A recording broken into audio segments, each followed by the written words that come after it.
দেখুন, প্রথম দিন থেকে এই কথা বলেছি, সন্দীপ ঘোষ একজন অত্যন্ত ধূর্ত ক্রিমিনাল মেন্টালিটির একজন মানুষ।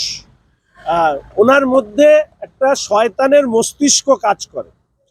ফলে এই ঘটনা ঘটার পরে, ঘটনা যে সময় ঘটে, তারপরে পুলিশ আসা, পরিবারের লোকজন আসা, এই যে পরপর যে টাইম ফ্রেমগুলো দেখা যায়, সেইখানে আপনাকে ভাবতে হবে একজন পিজিটির ডক্টর স্টুডেন্ট, তার এই নৃশংসভাবে মার্ডার হয়েছে, অথচ প্রিন্সিপাল কলেজে আসেননি, ওয়েট করছিলেন টু মেক দ্য প্ল্যান।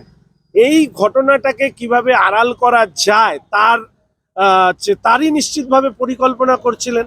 ফলে আমাদের ক্ষেত্রে কি হলো, আমি যদি কোনো একটা কলেজের প্রিন্সিপাল হই, আমার কলেজের কোনো ছাত্রের কোনো ঘটনা ঘটলে it is my duty to be present there as earliest as possible. আমার তো তখনই স্পটে চলে যাওয়া উচিত। আমি প্রিন্সিপাল হিসেবে খবর পেয়েছি, কেন পুলিশ এসছে আগে, পরিবার খবর পেয়েছে, তাহলে প্রিন্সিপাল নিশ্চিতভাবে তাদের অনেক আগে জানে, তাহলে তা সত্ত্বেও আসেনি কেন? এর মধ্যেই লুকিয়ে আছে ওনার অপরাধের সাথে যুক্ত থাকার সম্ভাবনা, বা অপরাধের সাথে প্রত্যক্ষভাবে ওনার যুক্ত থাকার সম্ভাবনা কিন্তু এর দ্বারা প্রমাণিত হচ্ছে। আমি শুধু এইটুকু বলবো যে এই ভদ্রলোককে ঘিরে যে হোল যে হেলথ স্ক্যাম, এবং তার সাথে আমাদের উত্তরবঙ্গ লবির ডক্টর সুশান্ত রায়, এক একজন মানে রত্ন। শুনি নাকি ওনার ছেলে, তারপরে কারো সিএমএইচ এর ছেলে, এরা নাকি কোনো মানে কলেজে উপস্থিত না থেকেও তারা মাইনে টাইনে তুলে নিয়ে যান। সব নিয়ে একটা বড় স্ক্যাম তৈরি হয়েছে। নিশ্চিতভাবে আজকে আমাদের সম্মানীয় বিরোধী দলনেতা শুভেন্দু দা এই ব্যাপারে প্রেস করবে, এবং পরবর্তীকালে আমি উত্তরবঙ্গের মেডিকেল কলেজগুলোকে নিয়ে যা স্বাস্থ্য দপ্তরের দুর্নীতি, সেই দুর্নীতি নিয়ে আমরাও আমাদের উত্তরবঙ্গে এই ব্যাপারে একটা সাংবাদিক বৈঠক ডেকে আপনাদেরকে এই ব্যাপারে অবগত করবো। আজকে আমি দেখলাম যে ধনঞ্জয়ের ছবি দিয়ে এই করা হচ্ছে সিবিআই তদন্ত চাই। ধনঞ্জয়ের ফাঁসি নিয়ে কিন্তু একাধিক প্রশ্ন ছিল। সেদিনকার মমতা বন্দ্যোপাধ্যায়ের বাড়ি যেদিন সোমবার দিন মিটিং হচ্ছে চিকিৎসকদের সঙ্গে, ধনঞ্জয়ের পরিবারের সদস্যরাও গিয়েছিল। মানে এই যে আবার নতুন করে ধনঞ্জয় ইস্যু দানা বাঁধছে এই আরজি কর কাণ্ডকে কেন্দ্র করে, এটাকে আপনি কিভাবে দেখবেন বলুন? প্রথমত দেখুন, তার পরিবারের যদি কোনো নিজস্ব বক্তব্য থাকে, তারা নিশ্চিতভাবে পরিবার যেটা বলবে তার উপরে দাঁড়িয়ে তো আমার কোনো মন্তব্য করা সাজে না। তারা যেটা চাইছেন, তারা নিশ্চিত অ্যাপ্রোপ্রিয়েট অথরিটির কাছে এই ব্যাপারে আবেদন করতেই পারেন, যে এই ব্যাপারে তাদের কোনো অভিযোগ থাকলে বা কোনো ধরনের মনে সন্দেহ থাকলে তারা জানাতে পারেন। পর্যায়ক্রমে প্রশাসনিকভাবে এই যে সিদ্ধান্তগুলো নেওয়ার, সেই সিদ্ধান্তগুলো অবশ্যই প্রশাসনকেই নিতে হবে। আর একটা ব্যাপার, সেটা হলো যে এই যে ঘটনাটা ঘটেছে, যার জন্য মীনাক্ষীকে ডাকা হয়েছে, আপনি যেটা বললেন যে নিচ্ছে, যারা বেশি দামে ওষুধ দিচ্ছে, ডাক্তার চিকিৎসকদের দেখছে না, পেশেন্টদের দেখছে না, তাদের বিরুদ্ধে সাফাই অভিযান হোক, স্বাস্থ্য ভবন অভিযান হোক, তাদের বিরুদ্ধে সাফাই অভিযান হোক। ঠিকই বলেছেন কুণালবাবুর তো প্রথম যে অভিযোগটা করেছিলেন যে সারদার সব থেকে বড় সুবিধাবাদী ভোগীর নাম হচ্ছে রাজ্যের বর্তমান মুখ্যমন্ত্রী মমতা ব্যানার্জি। ওনার সাফাই অভিযান দিয়ে প্রথম শুরু হোক, তারপরে বাদবাকিগুলো সাফাই অভিযান নিশ্চিতভাবে জনগণ এবং যারা এই ক্ষেত্রে দায়িত্বে আছে তারা এই ব্যাপারে সিদ্ধান্ত। আমার কি একটু সেন্ট্রাল প্রশ্ন, তাদেরকেও ডাকা উচিত এবং তাদেরকেও জানা উচিত। দেখুন, সিবিআই তারা ঠিক করবে কাকে ডাকা উচিত, কাকে ডাকা উচিত নয়। তবে আমি এইটুকু জানি, যেহেতু আমি ওখানে গিয়েছিলাম, ওই সময় ওই আশপাশেই আমি ছিলাম, এবং সজলদা, অগ্নিদি তারা ওখানে উপস্থিত ছিলেন। ফলে মীনাক্ষীকে যে কারণে ডাকা হয়েছে সেটা তো সিবিআই বলতে পারবে, আমি তো বলতে পারবো না। যদি এই কারণে ডাকা হয়ে থাকে যে যেহেতু ওনারা ওই সময় মৃতদেহ তড়িৎ গতিতে সেটাকে দাহ করা, পোস্টমর্টম করা, এই ধরনের যে বিষয়গুলো সামনে এসছে, বা সুপ্রিম কোর্টের হিয়ারিংয়েও যে দুর্বলতাগুলো প্রশাসনিক স্তরের বা ধূর্তামিগুলো সামনে এসছে, তো অবশ্যই এই ব্যাপারে সজলদা, অগ্নিদি এদের যদি আলোকপাত করার থাকে তারা করবেন। তবে এই সমস্ত সিদ্ধান্ত নিশ্চিতভাবে সিবিআই নেবে, এবং তার পাশাপাশি যারা সজলদা, অগ্নিদি, তাদের যা বক্তব্য, কারণ সজলদা, অগ্নিদিরা সবাই টালাটানায় গিয়েছিল, আরজি করেও গিয়েছিল, ফলে তাদেরও যদি কোনো বক্তব্য থাকে এবং সিবিআই যদি ডাকে, তাহলে নিশ্চিতভাবে তারা তাদের কথাও বলতে পারবে। কেন্দ্র রাজ্য উভয়ের সহযোগিতাতেই ঘাটাল প্ল্যানটা হবে। ফলে আমি শুধু এইটুকু বলবো যে রাজ্যের প্রশাসন কোনো ধরনের, সে প্রাকৃতিক বিপর্যয় হোক, কোনো দুর্যোগ হোক, কোনো প্রশাসনিক সংকট হোক, কোনোটাকেই মোকাবিলা করবার মতন জায়গায় রাজ্যের প্রশাসন নেই। রাজ্যে প্রশাসন ভেঙে পড়েছে এবং তার সব থেকে বড় জ্বলন্ত উদাহরণ আরজি করের ক্ষেত্রে সিআরপিএফকে দায়িত্ব দেওয়া হলো যে সেখানকার আইন শৃঙ্খলা দেখবার জন্য। আইন শৃঙ্খলা কে দেখে? রাজ্য পুলিশ। সিআরপিএফকে দায়িত্ব দেওয়া হলো, কেন দেওয়া হলো? তারা ব্যর্থ বলে। পুলিশ মন্ত্রীকে? মমতা ব্যানার্জি। এরপরে আপনারা দেখেন এখানে আমরা যখন বিধানসভায় রাত্রে মেয়েরা ডিউটি করতে পারবে না, এই বা সঙ্গী দিয়ে ডিউটি, আমি আর শুভেন্দু দাস সহ আমরা যখন উঠে দাঁড়িয়ে প্রতিবাদ করলাম, মুখ্যমন্ত্রী আমতা আমতা করছিলেন। সুপ্রিম কোর্ট কি বললো? আপনাদের ওটা বুঝতে হবে। জেন্ডার ইকুয়ালিটির যুগে আপনি এই কথা বলতে পারেন না। আমি তো চাই যে সুপ্রিম কোর্ট এই রাজ্যে যে প্রশাসন, রাজ্য সরকার চালাতে ব্যর্থ হচ্ছে সেই দিকে লক্ষ্য করে একটা তার অবজারভেশন দিক বা একটা নির্দেশিকা জারি করুক। না হলে রাজ্যের মানুষের সামনে এই বিধানসভা নির্বাচন হওয়া পর্যন্ত একটা ভয়ঙ্কর সংকটের পরিস্থিতি তৈরি হয়েছে। 9 আগস্ট এবং যেখানে যাচ্ছে সেখানে কি এই বিক্ষোভের মুখে রাখা পড়তে হচ্ছে কেন? প্রশাসন তো জানতো যে বর্ষার সময় বন্যা হয়, আগাম ব্যবস্থা নয় কেন? কেন কিছু কথা বাসি হলে মিষ্টি হয় বলে আমাদের বাংলায় একটা প্রবাদ বাক্য আছে। ঘাটালের যখন নির্বাচনের সময় আমি ওখানে কাজ করছিলাম, আমি তখন এটা বলেছিলাম যে এই বর্তমান সাংসদ বা তৎকালীন সাংসদ দেব, এ হচ্ছে এক ধরনের ধূর্ত মুখোশধারী, ধান্দাবাজ শব্দটা বলা ঠিক হবে না, এই ধরনের একজন পলিটিশিয়ান। প্রতিবার আসে বলে ঘাটাল প্ল্যান হবে, আর প্রতিবার হয় না। এইবারও বলেছে নাকি মুখ্যমন্ত্রী ঘাটাল প্ল্যান মানে রাজ্যের সরকার করবে। আরে ঘাটাল প্ল্যান বাস্তবায়িত করবার জন্য যে পরিমাণ অর্থের প্রয়োজন করা উচিত। হ্যালো, এই ডেকে পাঠান কাকে কে অঞ্জন অধিকারী মেডিকেল কলেজের যিনি সুপার, তাকে ডেকে পাঠিয়েছে। কারণ গত 9 তারিখ যেদিন ঘটনাটা ঘটছে, কোন medical? Calcutta Calcutta medical college, সেদিনকার 9 তারিখ যেদিন ঘটনাটা ঘটছে সেদিন সুদীপ্ত রায় তিনি অঞ্জন বাবুকে ফোন করেছিলেন। খুব সেই ফোনের কল লিস্ট দেখে বা দেখুন, প্রথম কথা পুরো বিষয়টাই ঘোলাটে। ডক্টর সুদীপ্ত রায়ের ভূমিকাও এই মুহূর্তে আন্ডার স্ক্যানার। এবং আপনারা জানেন যে আসলে আমার খুব দুঃখ হয় যারা আমরা বলি যে সাদা কাগজে কালো হরফে লেখা মানুষগুলো যোগ্যতা সম্পন্ন হয়ে তারা সমাজকে তারা পরিষেবা দেবে। এখন দেখছি দুর্নীতির প্রশ্নে আপনার প্রচুর শিক্ষাগত যোগ্যতা থাকুক, আবার স্বল্প শিক্ষিত হন, সবাই কিন্তু সম জায়গায় খেলেন। মানে এই ক্ষেত্রে সবাই সমান। মানে চুরি করবার জন্য আপনার শিক্ষা আপনার মধ্যে কোনো নৈতিক মূল্যবোধ তৈরি করে না। ডক্টর রায়ের ভূমিকা, সুদীপ্ত রায়, ওনার ভূমিকা ভীষণই রহস্যজনক। এবং আমি দেখছিলাম যে ওনার কন্যা, তিনি ওনার পাশে বসে ওনার হয়ে উত্তর দিচ্ছিলেন। আজকে কি ভালো লাগলো যে উনি জয়েন্ট এন্ট্রান্স ছাড়া তিনি ঘুরপথে মেডিকেল কলেজে ভর্তি হয়েছিলেন।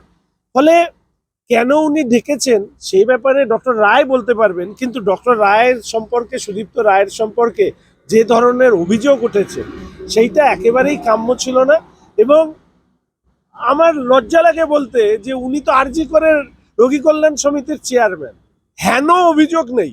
মানে ওষুধ বাংলাদেশে পাচার করা থেকে শুরু করে, মর্গে নাকি সেখানে ক্রিম তৈরি করা থেকে শুরু করে, কঙ্কালের মানে ডেড বডি বিক্রি করা থেকে শুরু করে, এগুলো মানুষ না, কি বলবো, এগুলো এরা নাকি পড়াশোনা করে ডাক্তার হয়েছে। কি এরা? তাহলে মানে আমাদের সমাজটাকে পথ দেখাবে কারা? যদি এই ধরনের মানুষ এই কাজে জড়িত থাকে, এই ধরনের কাজকে এড়িয়ে গিয়ে প্রশ্রয় দিয়ে লালন পালন করে, আমার তো মনে হয় ওনার নিজের লজ্জায় মুখ দেখানো বন্ধ করা উচিত। নাচে ওনারা আবার বড় বড় কথা বলেন। বলছি যেখানে আছেন মুখ্যমন্ত্রী কিভাবে দেখছে? দেখুন, প্রথমত আমি বলবো যে জুনিয়র ডাক্তারদের এই আন্দোলন থেকে রাজনৈতিক দলগুলোরও শিক্ষা গ্রহণ করার জায়গা রয়েছে। এবং আমি ব্যক্তিগতভাবে জুনিয়র ডাক্তারদের আন্দোলনের প্রতি প্রথম থেকে সংগতি জানিয়েছি এবং মনে করি যে রাজ্যের সরকার তৃণমূল কংগ্রেস দল হিসাবে তাদের প্রতি যে আচরণ করেছে, বিভ্রান্তি ছড়িয়েছে, যে অপমান করেছে তা কোনোভাবেই কাম্য নয়।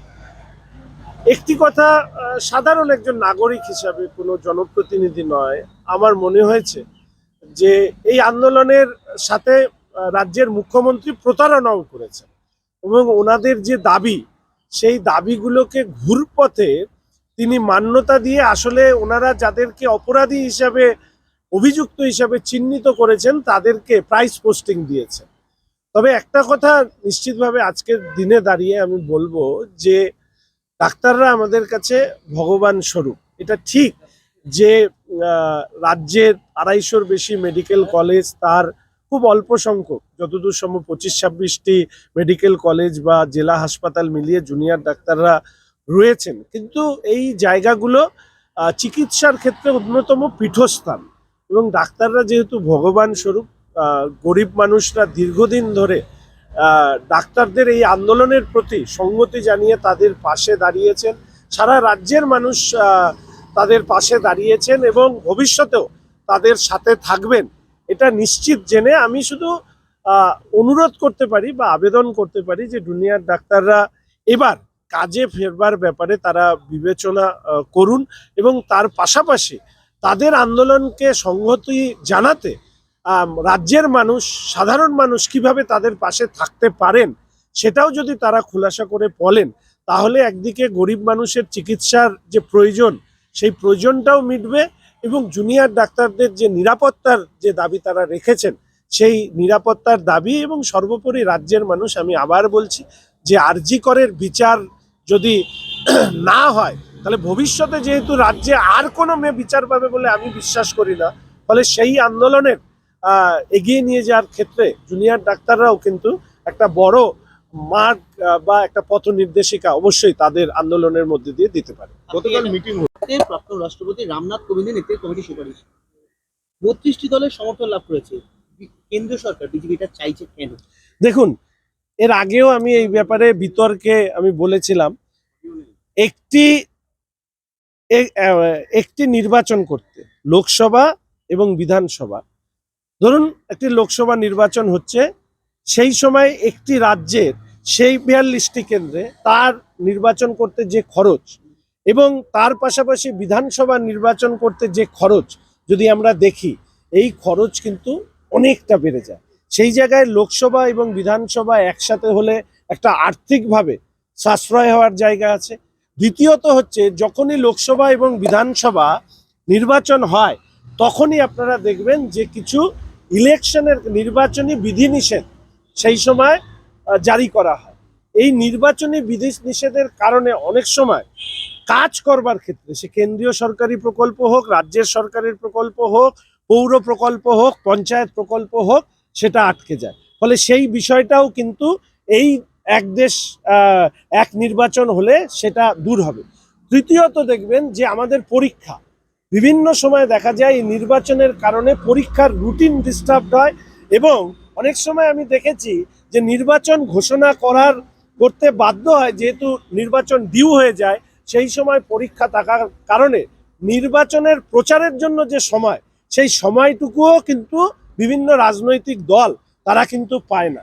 একটা জিনিস মাথায় রাখতে হবে, অনেক সময় আমরা ভাবি, এই যে বলছে বিজেপি বা এখানে যখন মুখ্যমন্ত্রী চ্যান্সেলর হওয়ার বিল আনেন, তখন আমি একটা কথা বলি, এটা কিন্তু কোনো পলিটিক্যাল পার্টির নিজস্ব এজেন্ডা নয়। সরকার, মুখ্যমন্ত্রী, ভাইস চ্যান্সেলর চিরজীবন কি রাজ্যের মুখ্যমন্ত্রী উনি থাকবেন? নতুন কেউ আসবে। তো আমরা যখন বিরোধিতা করেছিলাম যে এই মুখ্যমন্ত্রী কত 19 না 22-23 কতগুলো দপ্তর সামলান, তো তারপরে আবার যদি চ্যান্সেলর হন, শুধু চ্যান্সেলর হিসেবে তাকে কনভোকেশন অ্যাটেন্ড করতে হলে তাহলে তো তিনি কাজ করবেন কখন? ফলে মুখ্যমন্ত্রীর কাজের মাঝখানে বাড়তি কাজ চাপিয়ে দেওয়াটার যেরকম বিরোধিতা করেছিলাম, নির্বাচন একাধিক, কারণ আমাদের 3 স্তরের নির্বাচন হয়, কেন্দ্র, রাজ্য এবং লোকাল সেলফ গভর্নমেন্টের।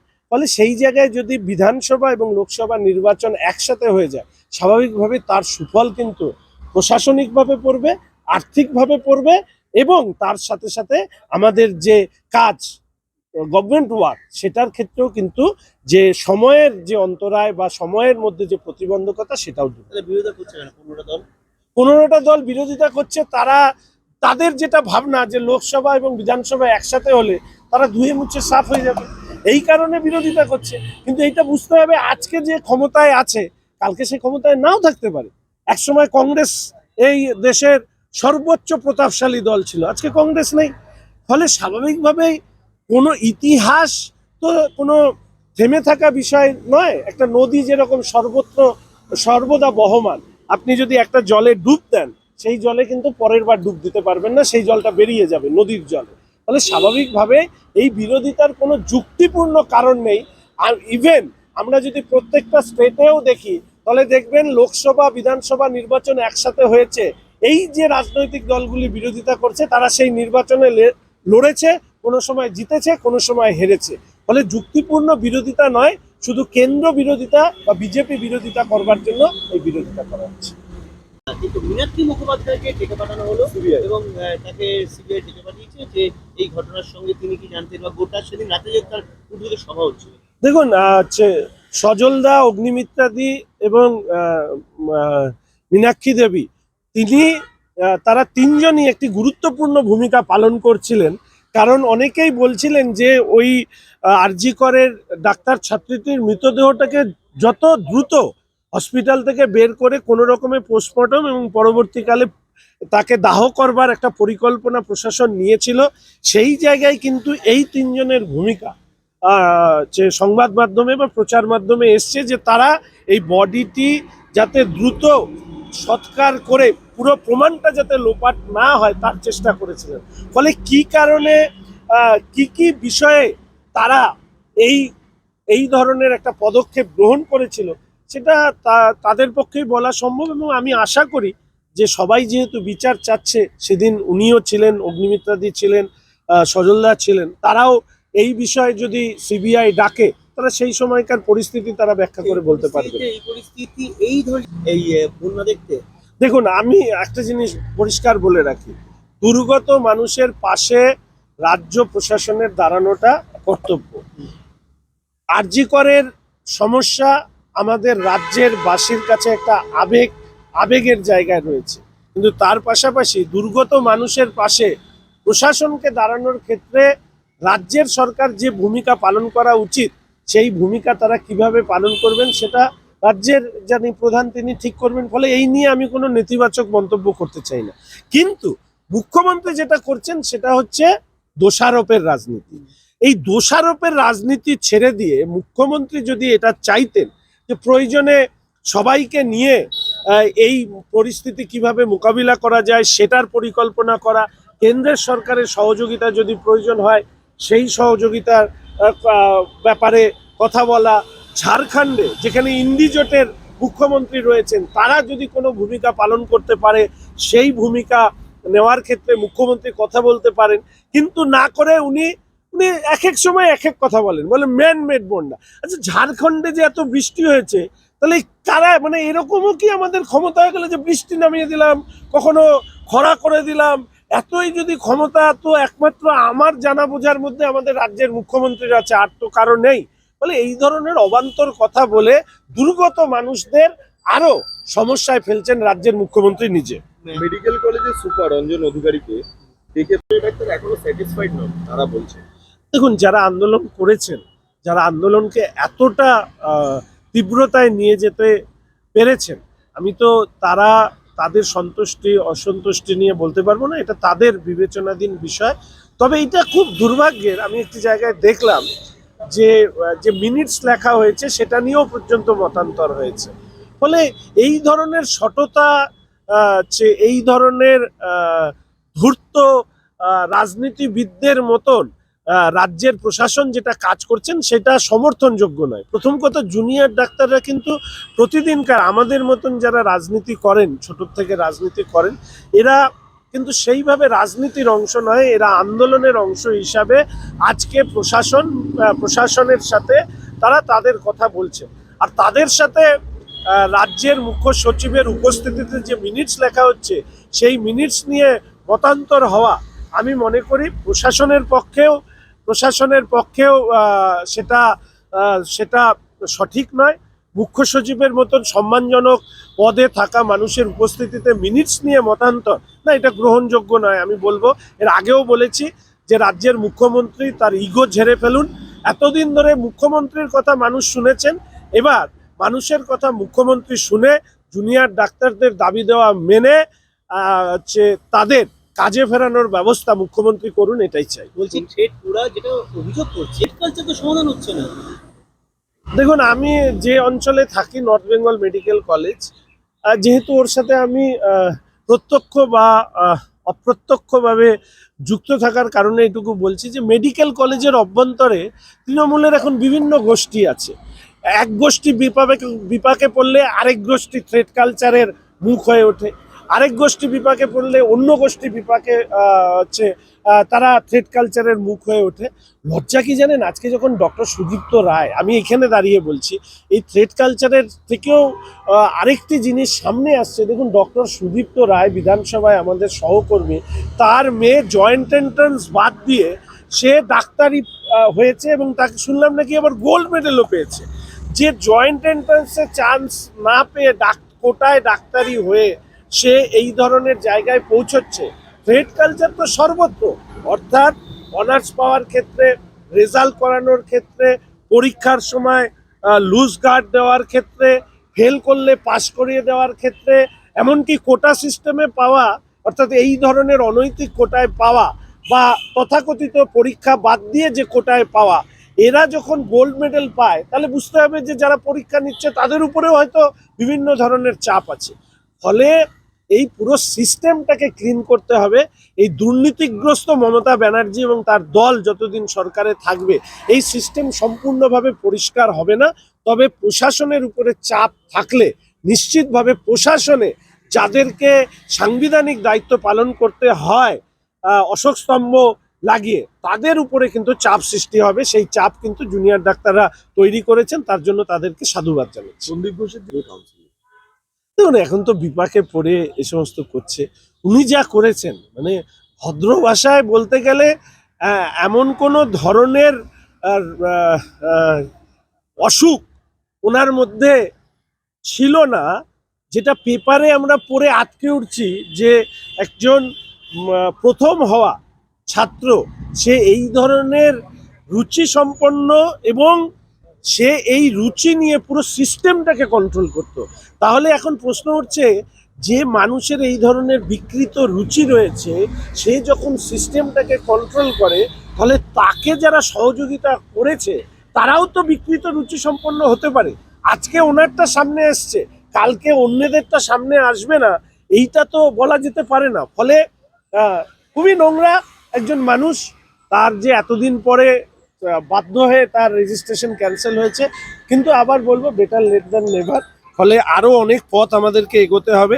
সেই পথ ধরে আমরা চাই আরজি করের অপরাধীদের শাস্তি, এবং আমার উত্তর, আমার কুচবিহার, আমার জলপাইগুড়ি, আমার আলিপুরদুয়ার, আমার উত্তর দিনাজপুর, দার্জিলিং, আমার মালদা, দক্ষিণ দিনাজপুর, এখানেও তো অসংখ্য মেয়েদের ওপরে অত্যাচার হয়েছে, তারা বিচার পায়নি।